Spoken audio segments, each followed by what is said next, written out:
자, 안녕하십니까 시청자 여러분. 3월 19일자 토요일 아침 월스트리트 뷰 지금부터 시작하도록 하겠습니다. 자, 뉴욕 시장이 오랜만에 활짝 웃은 한 주를 마무리했습니다. 4거래일 연속 상승을 하면서 주간 단위로도 오랜만에 상승 마감을 했습니다.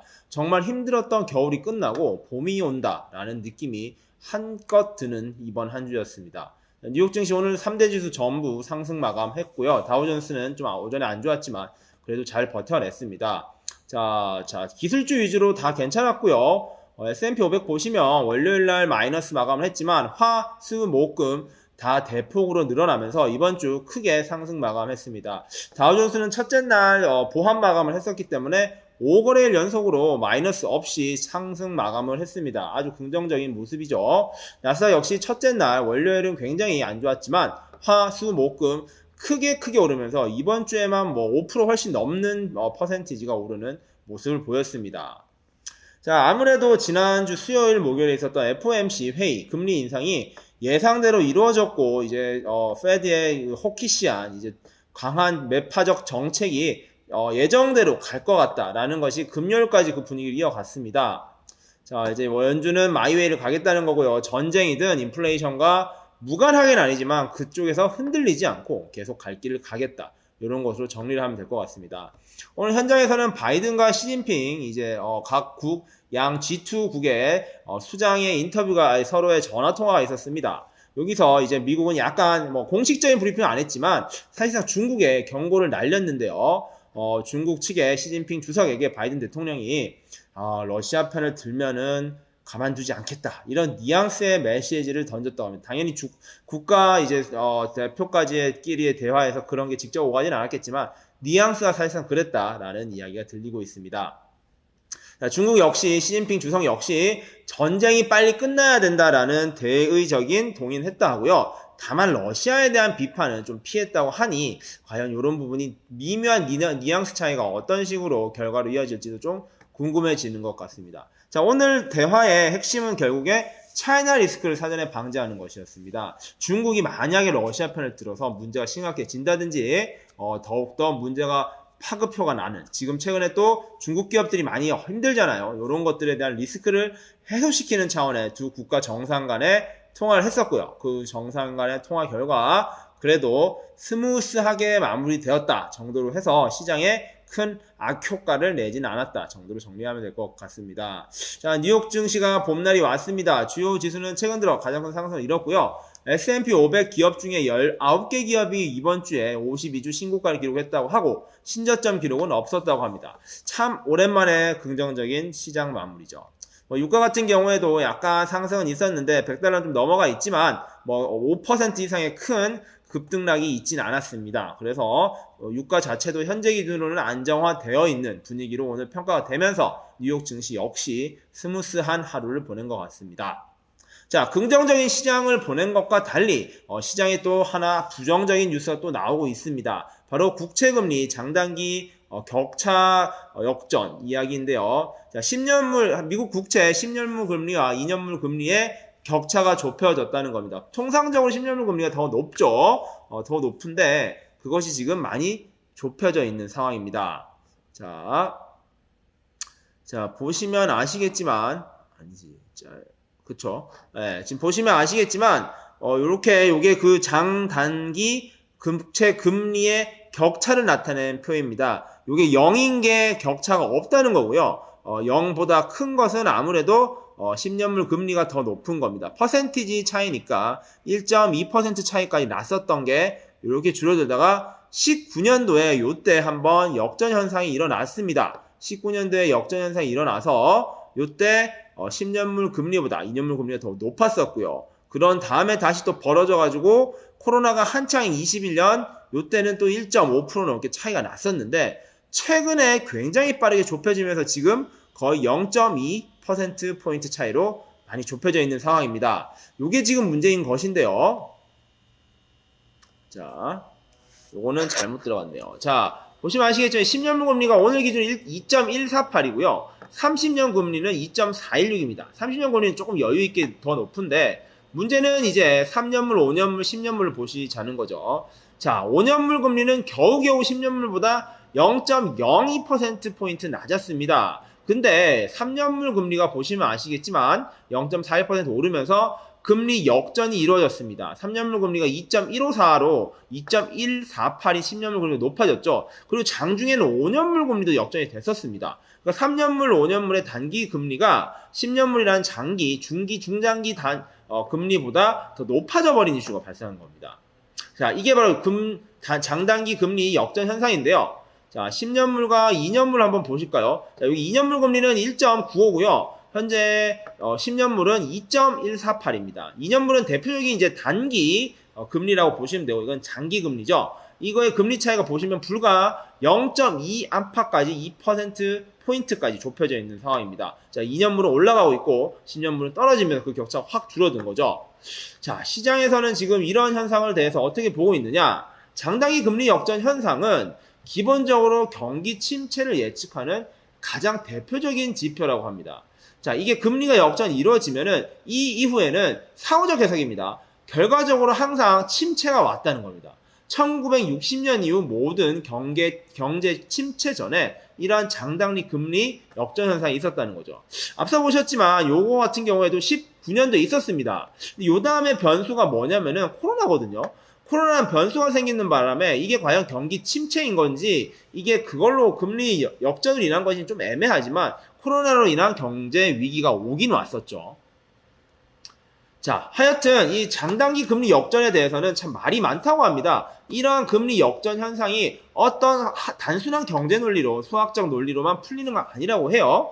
금리 역전이 일어난 이유도 굉장히 많다고 합니다. 그러니까 단기 금리가 올라간 이유도 너무 많고 장기 금리가 떨어진 이유도 너무 많다 보니까 이 두 가지가 맞물려 가지고 어떤 이유 하나 때문에 역전이 됐다라고 설명은 잘 하기가 힘들다고 해요.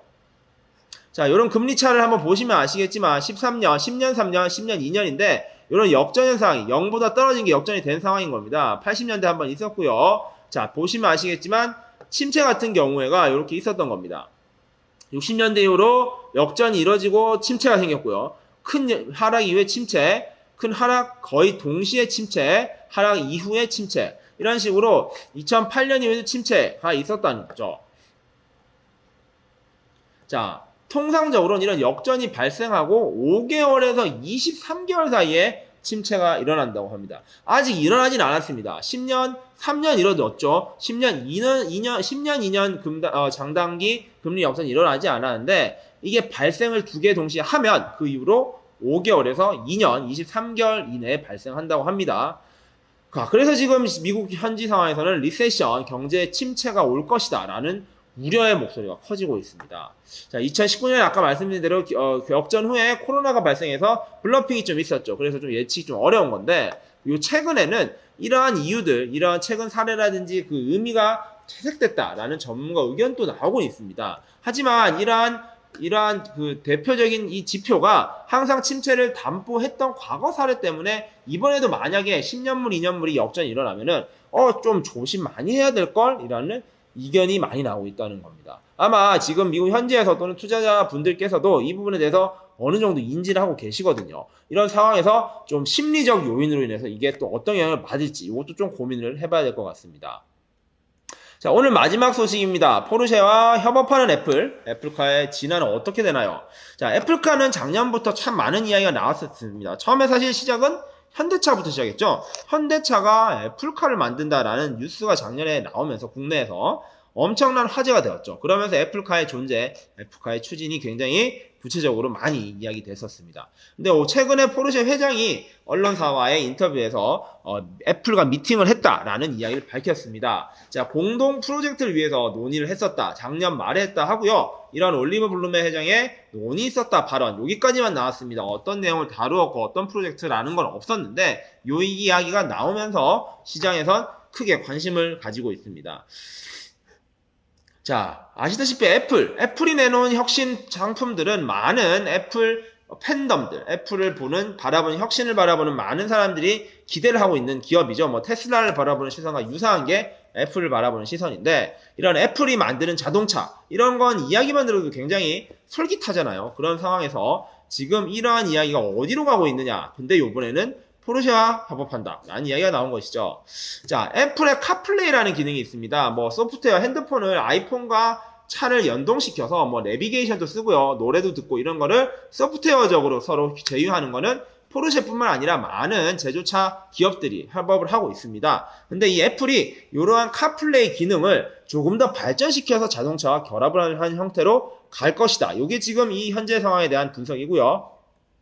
자, 포르쉐 모회사 폭스바겐 같은 경우에는 올해 상장을 준비 중이고 본격적인 전기차 회사로의 발진을 준비 중인 상황입니다. 이런 상황에서 과연 포르쉐는 사실 또 명품차를 대표하는 굉장히 대표적인 자동차잖아요. 이런 명품차 포르쉐와 명품 제조사 애플이 함께 만나면 어떤 결과가 나올 것인가 라는 기대감이 엿보이고 있죠. 자, 보시면 아시겠지만 자동차 회사 같은 경우에는 소프트웨어 이거 쉽지가 않네. 소프트웨어 개발이 쉽지가 않네. 이게 가장 큰 고민인 거죠. 지금까지 기계적 결합을 통한 자동차 제조를 만들어왔던 자동차 회사 입장에서는 물론 최근에 전자장비의 비중이 늘어났지만 여전히 소프트웨어를 최적화하고 이를 전자기기 중심의 자동차를 만드는 건 쉽지 않은 거죠.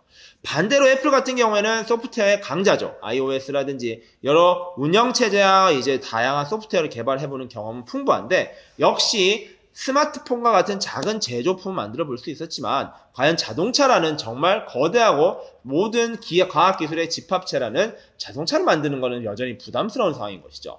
그러니까 자동차 회사와 애플의 서로의 니즈가 지금 맞아 들어가는 겁니다.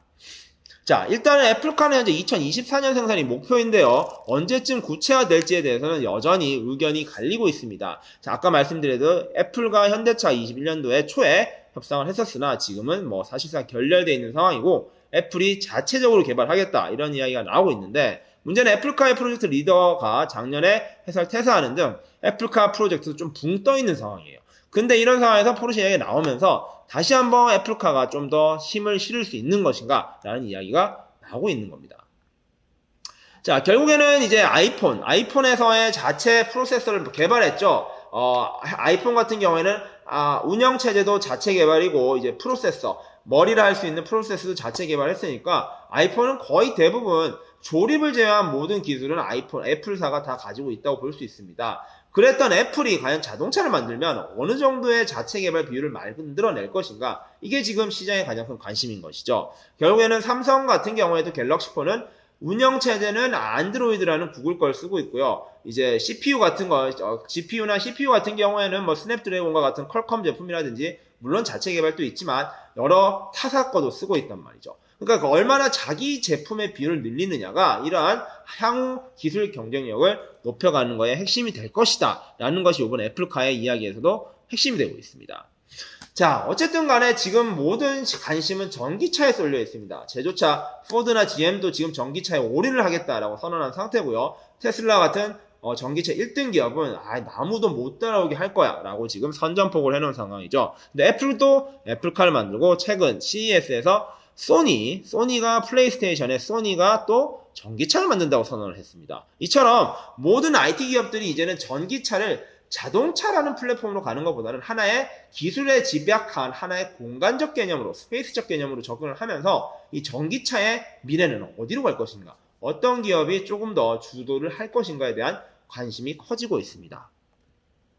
자, 오늘 준비한 소식은 여기까지고요. 자, 여기서 하나 전해드릴 말씀이 있는데 저희 자이언트TV에서 올라오는 이제 해외 주식 컨텐츠는 오늘이 마지막입니다. 그렇다고 이 컨텐츠가 끝나는 건 아니고요. 저희가 이제 새로운 플랫폼에서 시작을 하게 될 테니까 그 관련 내용은 제가 따로 안내를 해드리겠습니다. 그러면 저는 뉴욕 시황 소식 다음에도 더 알찬 모습으로 알찬 내용으로 찾아오겠습니다. 안녕히 계세요.